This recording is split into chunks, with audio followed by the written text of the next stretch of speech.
question. Tell me about some of the tough choices that you think Washington needs to make.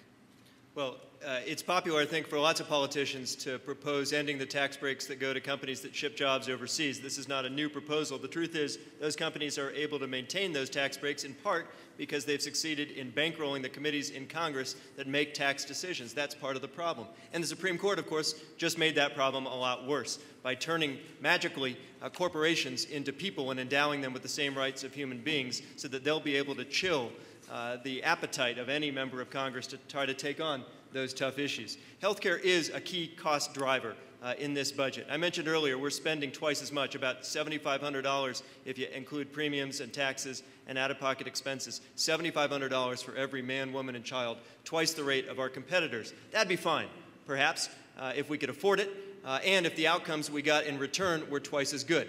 But they're not.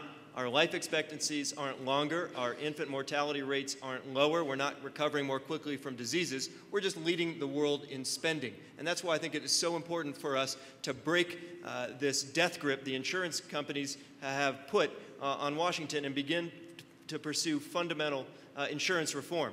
Health insurance reform, of course, itself is not enough unless we also reform the delivery of health care and move from a fee-for-service system that rewards the volume of care to one that instead promotes value and the quality of care, too. These are tough decisions in part because while Americans may agree on them, some companies stand to lose profits. And as long as that happens and as long as those companies are able to bankroll Congress, we're very unlikely to see those reforms enacted. Thank you, Andrew. Michael, would you like to take a minute? Yeah, I would. I don't know if this has ever happened in the history of debates, but I feel so strongly in support of what Andrew just said. I want to get up to continue it in all seriousness because it is very important. This is one of the things that's been demagogued by the people opposing health care reform. The reality is, as the President has said, you cannot be a fiscal hawk and support the health care system the way that it is. We are consuming 20% of our GDP when every other industrialized country in the world is spending half that or less than half that. The biggest drivers of our deficits are rising Medicare and rising Medicaid costs, and the biggest driver of those are rising healthcare costs, which is the reason what he said about the medical delivery system is so important. And finally, for the people that are at home watching this and have heard this crazy debate, I think, about how this all represents a government takeover of healthcare, let me just say that we are trying to reorient the Medicare incentive structure to be able to deliver higher quality at a lower cost, and that the existing system every day is throwing people off private insurance. Every single day, that's what's happening. And they're ending up in one of two places. If they're poor enough, they're ending up on Medicaid, a public plan. If they're not, they're ending up in the emergency room getting uncompensated care, which we, the taxpayers, are paying for, or as policyholders are paying for.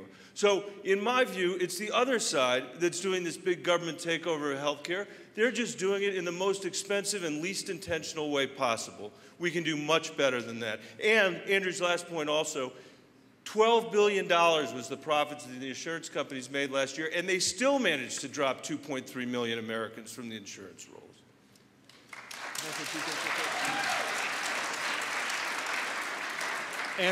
Andrew, please, go ahead. I appreciate the accord that's breaking out on this stage, and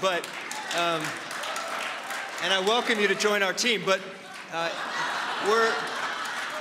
we're not. I just think, I love you, and I wish you were running a primary against one of the people that is causing the problems that we're talking about.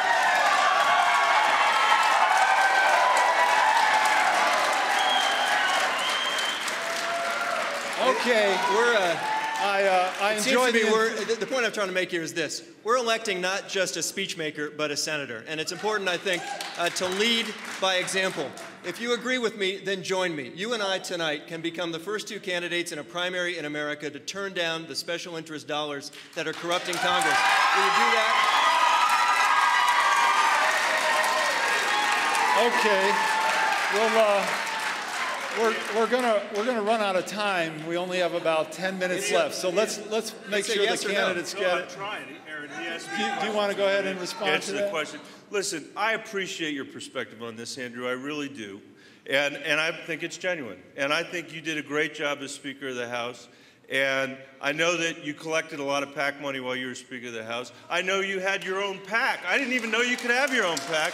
And that lots of other PACs contributed to that PAC. Listen, I want to be judged on the record that I have and the record that I will have. I don't think it does us a lot of good to be fighting as Democrats when what we should be doing is getting ready to take on the Republicans in November. This will be and is a targeted seat by the National Republican Party. By the way, it's the first time I've ever been accused of being a speechmaker, and I appreciate it. And we have to do the work that's necessary to hold this seat, and that's what I will do. And my votes will be votes that represent the working families in the state of Colorado as they have been. All right. We're gonna